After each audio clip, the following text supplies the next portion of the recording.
கர்த்தரை தெய்வமாக கொண்டோ இதுவரையில் வெட்கப்பட்டதில்லை.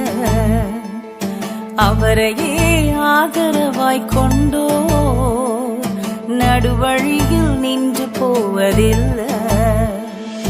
வேண்டும் போதெல்லாம் என் பதிலானாரே, வாழ்க்கை முழுவதும் என் துணையானாரே. ஜெபிக்கும் போதெல்லாம் என் பதிலானாரே, வாழ்க்கை முழுவதும் என் துணையானாரே.